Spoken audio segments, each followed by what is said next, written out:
lovely people, how are we doing? I hope we are all doing well, especially those that recently finished Canto 7. The trauma, but also the amazing... Oh, I'm so excited to talk about Canto 7 today. So... in relation to that, Mili has released their new song, Hero, which is the official kind of Mili song for Canto 7 of Limbus Company. I am so excited to listen to the full version of this song. It does obviously play during the boss fight, but I'm not going to lie to you. I was in pure panic mode that entire fight.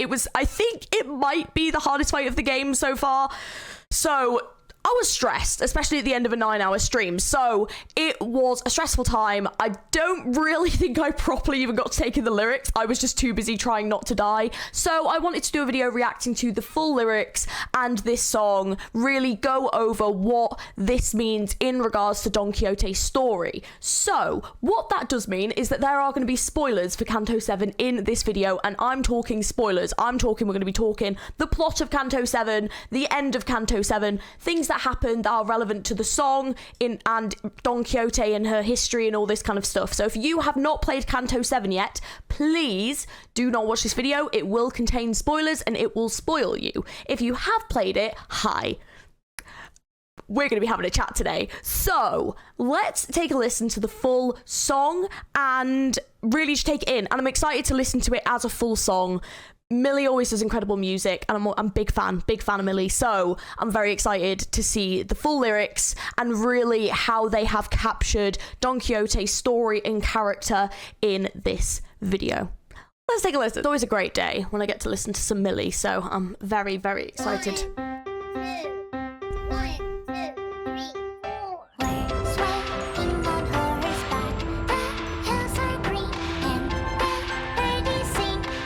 Yeah.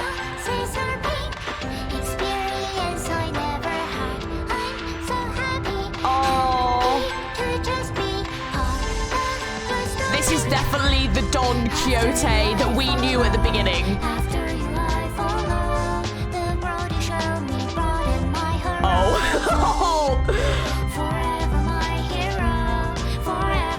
Oh, wait.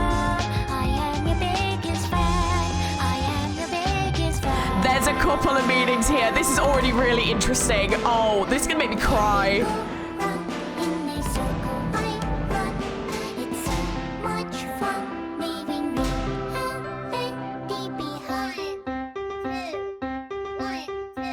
It's such a cute vibe. Oh, the tone shifted.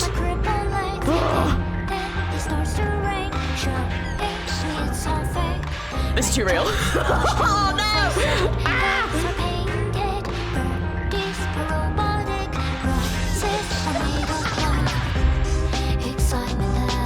Oh, the tone shifted so well though. Oh, damn.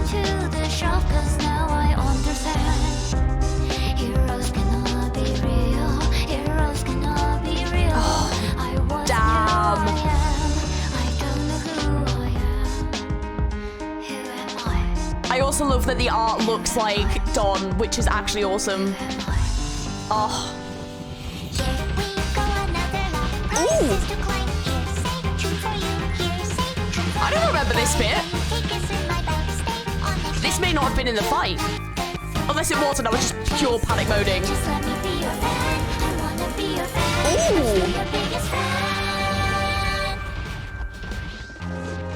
Why is it that song we're giving the role of villain? The moment they were released into the system. That's interesting. There's so many tonal shifts.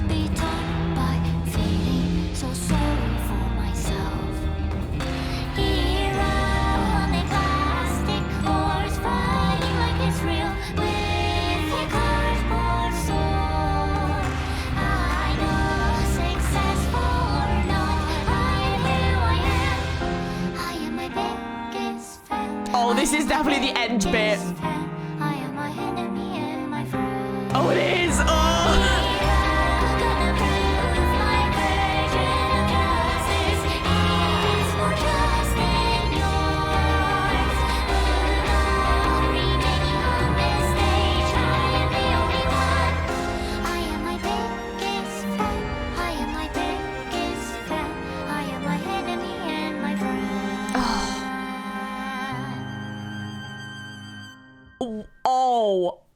Oh, okay. They did an amazing job with those lyrics. That perfectly represented Dawn.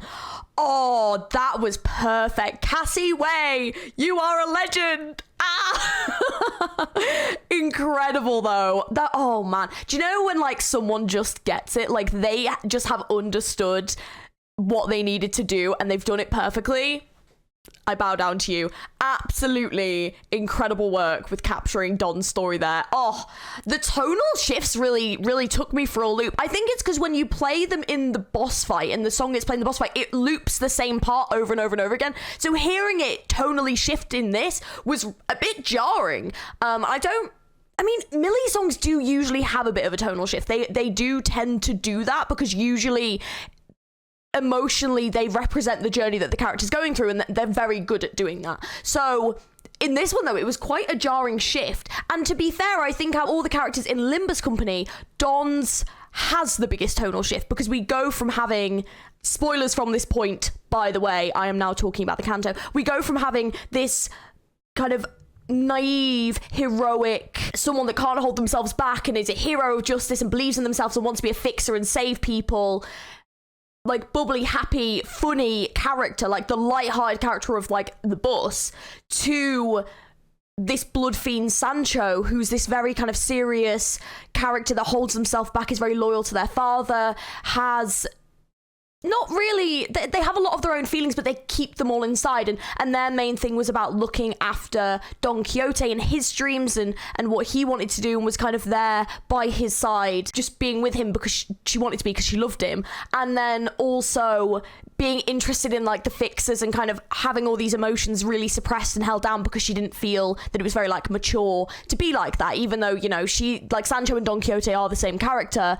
You can see a lot of them personality wise in each other. So that shift is very represented in this song, to the tonal shift that we see in the Canto as well, which is brilliant, and I think they've done a great job with that. It may not be my favourite Mili song, but I think it really does represent the character so well, and it's still a fantastic song. I think out of all the Limbus songs, there's some really incredible songs in there. I mean, Patches of Violet is an incredible song. I love that song because I loved the kind of back and forth between Heathcliff and Kathy and that kind of like tragic romantic side of it. I did love that, but this has that more familial love in it and that more heroic side, and I do also really like, oh, this is gonna be tough. Oh man, I do really want to do a stream one day where we basically just play all the Mili songs and just like rank them all and talk about them all and stuff. I would love to do a stream doing that one day. Of all the ones relevant to Limbus, there's so many Mili songs I don't think I'd have time, but of ones relevant to Limbus, that would be really great. Anyways, let's break down the lyrics a little bit more, but just first impressions of the song. So good. I think really represents Don Quixote very well, and I'm very happy to hear that. But let's break down the lyrics, because the lyrics were very interesting and did represent stuff very well. So let's go through them. Okay, so the first part of the song that we saw about, you know, swaying on horseback, hills are green, this is essentially representing the Don Quixote from the start of Canto 7 and the rest of Limbus, that is kind of telling these stories of these journeys that she's had as a fixer, these like thousands of journeys that she's been on and the things that she's experienced, and these parts of the story where she's been a hero. She doesn't remember her past. She doesn't know who she truly is at this point. This is just her kind of like childish, like naivety, these stories of bravery and this kind of like heroism that she wants to have in herself, and she tells these stories to believe that. Obviously we find out later on that there's a much kind of darker side to this, that basically she had Rocinante kind of forced onto her feet and she was made to basically drink from the River of Oblivion by, well, Bari was there, and Bari, I think, basically directs her to stay in the lighthouse, and she's basically trapped in this lighthouse for nearly 200 years, and there are like fixer posters on the wall, and she's reading these stories and telling these stories, and this is where all the stories come from. It's basically like they're from her own mind and books that she's had and letters that she's read from Bari. So like this is where it all comes from. So it's all fiction, it's all in her own head. But I think the tone of this, Like, it fits so well with Dawn. Dawn is a very lighthearted, upbeat character. The beginning of the song is very soft. It's very kind of happy and like la la la la, and that fits so well with this Dawn that we have come to know up until this point, which is great. And when I first heard it, I remember sort of thinking like that fits with Dawn really, really well. Then it's saying about After You I Follow. I believe at the beginning this is kind of talking more about the Fixers and the Fixers being her hero, because the Fixers have kind of been the people that she's been looking up to this whole time, and a big part of this canto was her finding out that the Fixers aren't really all that they're cracked up to be. You know, we've got like Camille, who is like this kind of like streamer fixer that turns out to, you know, not be very, very nice, and they end up dueling and she ends up losing to him. We have like the Fang Hun Fixers that get absolutely obliterated. You know, there are like multiple Fixers that we've come up to until this point that she has this kind of idolism of, and she knows them, she knows all of them, she knows exactly who they are and the roles that they play, and a lot of them have been very aggressive towards us. A lot of them have been very kind of nasty to her, or not very nice, and this kind of false reality of who the Fixers are in her mind that has kind of been built up mainly by Bari in these letters, is the reality is quite sad and different. So it's kind of amazing that the song kind of really represents this in the first part of the song, like Forever My Hero. I think this is talking about like the Fixers that Bari has built up in her mind by sending these letters to Don Quixote of these like stories, which we then find out that also were told to Don Quixote, like the blood fiend as well. So it's really interesting, like basically Don Quixote, her father as well. So yeah, it's really interesting. The merry-go-round, this is representing the actual La Mancha land itself, and there was a big part of the story, and Dawn actually references this herself, where basically she was on like a horse, and she always thought that it was like a real horse, and she was on like this real journey, but actually she was just on a merry-go-round, just going around and around and around. And it basically shows that the stories that she was telling would always kind of start and end, but it was like the same thing, just like in a slightly different way again and again and again. She was just stuck in this loop, and that was, you know, her being in the lighthouse, her believing these kind of stories and believing that she was truly a hero, and actually it was just all a lie, and she was just stuck in this loop. And it's so much fun leaving reality behind. Same again, she was trapped in the lighthouse for like 200 years. These stories were what kept her going, and it was sad because up until this point on Mephistopheles, I feel like I've not said that name in forever. The other sinners really haven't given her much of a chance to tell these stories. So we've only really had snippets and little blips and stuff, but we actually learned how significantly these stories played in her life, which is really quite sad, and how much she loved them as well, from the flashbacks of her with Don Quixote and her as Sancho, the flashbacks of how alive she became when Bari was telling them these stories, and you know, she would like listen in, she'd be like moving over and stuff, and it was this really like sweet side to Sancho that we kind of began to saw. And then she actually went on a journey with Don Quixote as well, which was represented in the story that Sanson kind of told, with, you know, Sinclair playing the Night of the White Moon and things like that. So it was really intriguing to like see that foreshadowed right at the beginning of the canto, and that was actually the journey that they went on. And it was just, yeah, the fact that that still kept her going as Don Quixote all those years after she was forced to leave La Mancha land. Yeah, it just shows how important those stories are, and I think we just never really thought much of them up until this point. I think this is when we get the first tonal shift. So I think this is where she is actually waking up as Sancho, and obviously that happens in La Mancha land at the end of part 2. She ends up getting a wake-up call, and she basically awakens as Sancho. Don Quixote gets revealed that he's basically been trapped in La Mancha land this whole time and being tortured by his children as basically kind of punishment for what he put them through, even though what he actually put them through, he was trying to do it for a good reason, but it was like a very like naive, almost selfish reason, but like he didn't mean it that way. But to them, they didn't see it that way. So his children lashed out at and basically punished him, and he also got cursed by this helmet that they had like gone on the journey to find, and then he basically ends up getting like stabbed with a golden bow. I don't know if Sanson stabs him with the bow, but basically Sanson appears and then he gets like thingy with the bow, and then he kind of uses that, and his like thirst triples, and so like they end up like basically using La Mancha Land to like trap humans and like kill them and stuff, or turn them into bloodbags. So it all gets very like warped and twisted from that point. But this is basically like her wake-up call, and this is where we get that first kind of tonal shift, and the lyrics are even quite despondent at this point. It's basically describing everything that she had told up until this point was fake. And you know, it's sad, and the story had to end, and because I now understand as well, heroes cannot be real. So it's that kind of wake-up call that everything up until this point was fake. I think it's a bit representative of the Canto, of that we found out that fixers are not these kind of all-powerful beings that can survive anything. Like, the fixers in this story, all of them got killed, basically, apart from potentially, well, there was a few, but all the ones that we had seen, like, we saw a lot of the ones that we had spoken to get killed. I know there's been debate over Paula. I don't know. I've had people tagging me and stuff saying she's alive. I've had people tagging me and stuff saying that she's dead. We will see. If she is alive, she'll come back. If she's not, she's definitely dead. But yeah, I mean, I thought she was, if I'm being honest, but I would like her not to be. So that just might be my own copium on this. But yeah, I've seen evidence for both, so I can see why. But yeah, this Canto was really weird with its side characters and the way that it like killed them off. But I think that was the point. The point is that these were meant to be like heroes in the stories that Don Quixote told, and they just got absolutely brutally killed by beings that are the same thing that she is, which is really ironic.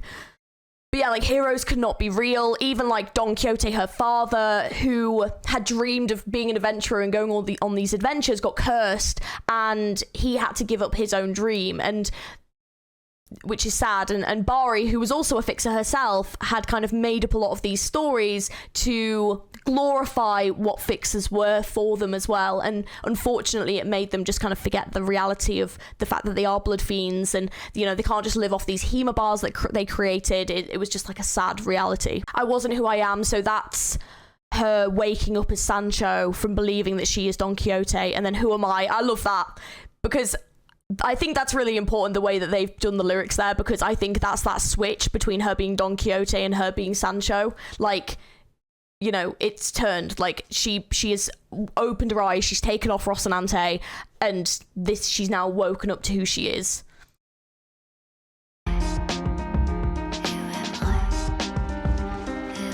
I like that it's like this repeated whisper as well.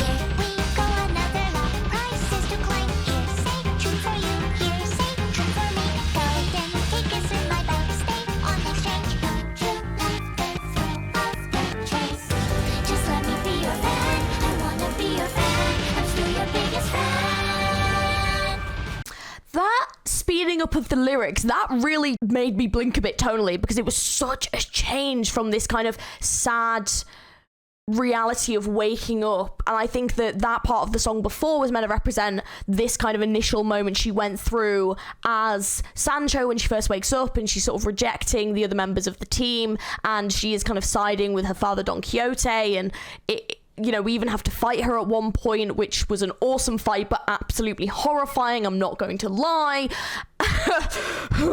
Like, if you want to see how stressed out I was, just go watch the stream. I was so stressed. I nearly didn't manage to do the final fight, so I nearly like ended up stopping before I almost ended up like quitting the final fight and then doing it another day, but I decided to stick it out on a run that wasn't going very well, and then somehow won. It was insane. If you want to see that, please do go and check it out, because it was just insane.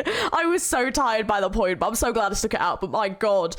Anyways, this tonal shift that has occurred, I think this is where Dawn has kind of had this sort of push from the other sinners that she is part of their family. I really should say Sancho at this point, because it is about Sancho. That Sancho has had this push from the other sinners, kind of reminding them that, you know, she can have her own dreams. They believe in her. Sinclair's role in this, I was absolutely ecstatic, considering there had been this foreshadowing that he kind of looked up to Don Quixote. I absolutely love that, and I loved seeing how much the other sinners regarded Don Quixote and how much she actually meant to them, even if they did ignore her and her silly stories and got annoyed when she kind of rushed ahead and did something stupid. They still valued her, they still wanted her to be part of the family, and they didn't want to lose her. And I love that there was this moment that everyone was like really desperate to save her. Even Otis chimed in. Otis, like, it was such a good moment. I think it really just showed the appreciation that the other sinners have for Don that we hadn't really seen up until this point. Because I think the fan base loves Don. I think Don is one of the fan favourite characters. But I think really in the game, she did kind of get pushed aside and ignored a bit, but she always just kind of pushed on. And it was really, really nice to see how the sinners actually felt about her and showed their appreciation for her. And it got through to her as well, which I think was so important. And she kind of gets this kind of hope back that, you know, we can stop this. Maybe we can try and save, like, Don Quixote, her father, and we need to stop what's happening. Like, La Mancha Land cannot continue, and she gets this push to do that, and it's just such an incredible moment. So I feel like this maybe moment of things speeding up is kind of this moment of, and this rush of kind of hope that she gets from getting a new resolve. You know, she doesn't have to give up her dream. She can still have a new dream.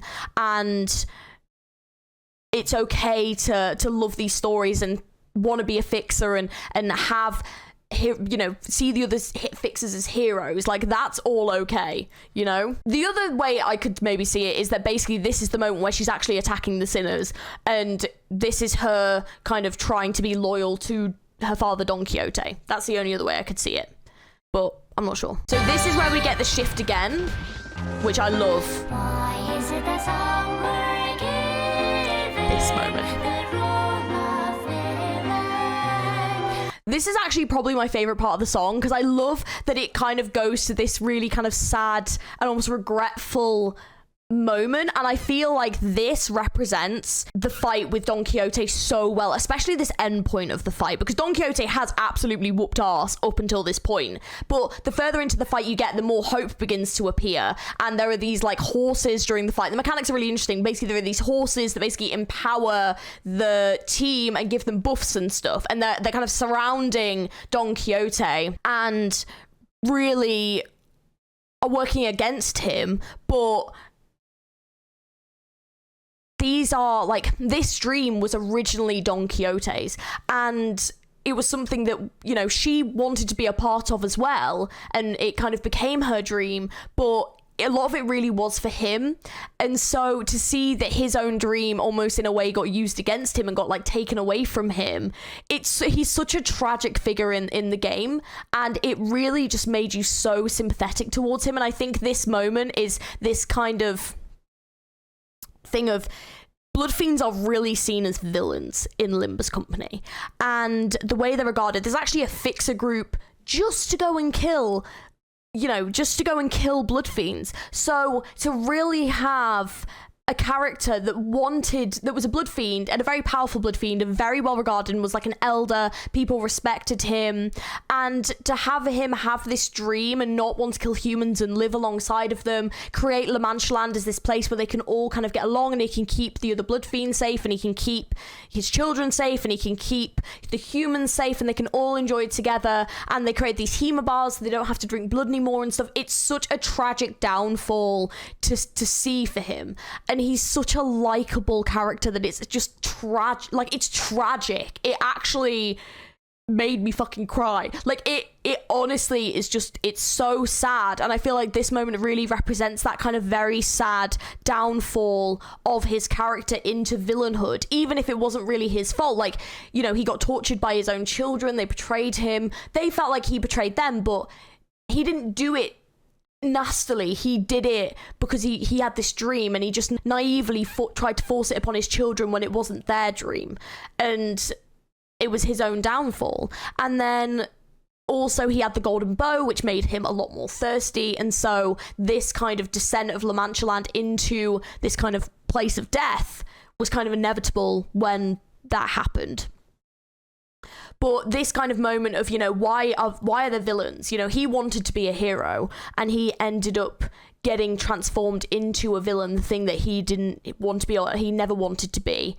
And I love that it's such a tragic moment, but I think that this is Sancho getting the resolve here to fight and to be a hero. And even if it's not real, even if this dream of being a hero isn't necessarily real, Don still wants to fight and Don still wants to continue on, and Sancho still wants to be the Don Quixote that we knew before and has this new resolve. And I love that this is, because this moment that we're seeing the lyrics for right here, this is probably right at the end of the fight where basically Don, like all of the other sinners just get obliterated and Don and Sancho are 1v1, and Sancho is really just resolving herself to basically do this final strike and to win. She's like, I need to win this fight, and regardless, like, I want to save you, but I don't think I can. And this is to her own father, and it's just, oh, it's so unbelievably tragic. But this is the moment where she's like resolving herself to like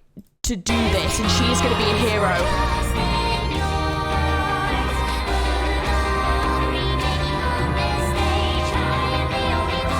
I like the reference to Uno there, because Don Quixote originally is like a Spanish-based book, so Uno means one. So just in case anyone was interested. Like, this moment of resolve for Sancho. Oh, this whole end bit, beautiful. Sorry, wanted to let that finish out. That end part of the song, though, so beautiful. Like, it's so tragic and sad, and I love the way it just finishes out with this very kind of sad violin. It just kind of ends. And if you've actually seen the cutscene, it is probably one of my favorite end of the Canto cutscenes for defeating the final boss. It's incredible. It's absolutely incredible. It's ironic because it happens in front of this like big full moon, and like it looked like basically that's who like Bari was, the night of the white moon, and so it's like Bari is also there, and it's just, oh, it's so devastating. And the cutscene afterwards, oh my god, incredible work. Though it is probably become my favorite Canto just because that emotional barrage that they really hit you with, it's so well done. The voice acting is incredible. They gave us this such a sad and sympathetic villain, and it just honestly, it just made you feel so sorry for them. Like, you didn't want to have to be fighting them, you just wanted to save them and you couldn't, and it just was so tragic. And it was, yes, a lot of it was because of their own actions, but they weren't bad. And it wasn't like they were stupid either. They were just like naive, and it wasn't how the world worked. Whereas like in previous Cantos, like people have made decisions and you've just been like, why can't you just communicate? Or why can't you just do this? And why can't you? And it's just frustrating sometimes where you're just like, why would a character do that? Whereas in this one, it was just like absolutely heart-renderingly sad. You know, and also the fact that Sancho wanted to stay with Don. Like, things may not have ended up this way if Sancho could have stayed. We don't know, because Don took that choice away from her because he wanted to save her, and he did. And yeah, it's such a beautiful Canto, such a beautiful song. I don't know if it's my favorite out of all of them. I don't know. I really need to go back and listen to the other ones. I feel like there's some I haven't listened to in ages, but oh man, it like that end part of the song though, like the second half of the song, I adore that though. It just fits so well, and knowing the cutscene, it's so gorgeous. I would definitely say it's up there in like my top 3, because like the Yi Sang one though as well. Oh, and the Ishmael. Oh, I don't know. They are all incredible, to be fair, but oh, I don't know. It could be. I don't know. It could be. Oh, it's tough. It's tough. Oh my gosh. But anyways, I've been talking about the story for quite a while now. So I hope you enjoyed this breakdown. I'm sorry this video is so long, but I really feel like it was a good opportunity to talk about the story and how I felt about it, and the relevance of the plot and everything in regards to the song. Because, you know, when you're trying to do it at the end of a stream, it can be a little bit overwhelming, but I've had a bit of time to think about stuff. So yeah, this is my breakdown of the song, and I think Cassie Way and the rest of Mili did an absolutely incredible job, and I'm really excited to see future music from Mili, because I just think they just get it. They just do such a great song, and they just really bring this this emotional tone to it in not only the lyrics but also the way that they make the music and the art style that they have. Is just absolutely all round so good. But let me know your thoughts down in the comments below. What do you think about this breakdown? And also, what are some of your thoughts on this Canto? Was it your favorite? Was it your least favorite? Please do let me know down in the comments below. I'm gonna go and, you know, to be honest, actually, I really want to do a video trying to solo the Don Quixote fight, but I'm scared. If you want to see a video of me trying to solo that fight, that boss fight, please do let me know, because I kind of want to give it a go. I've never soloed a boss before, so yeah, I kind of want to try for the first time, because apparently everyone was saying that was like the good method of doing it, so I would kind of like to try and see if I can do it. But yeah, thanks for watching. If you like the video, don't forget to like and subscribe. Plenty more content on this channel. Also, I stream Limbus Company on here, so if you want to see more Limbus or Library of Ruina as well, we do play that too. Hello. Please, you know, do subscribe, turn notifications on. I've also got a Twitter and a Discord where I put up notifs when I'm going live and stuff, so follow me on those as well. That would be absolutely amazing, and I will catch you very soon. I hope you have an amazing rest of your day. Bye.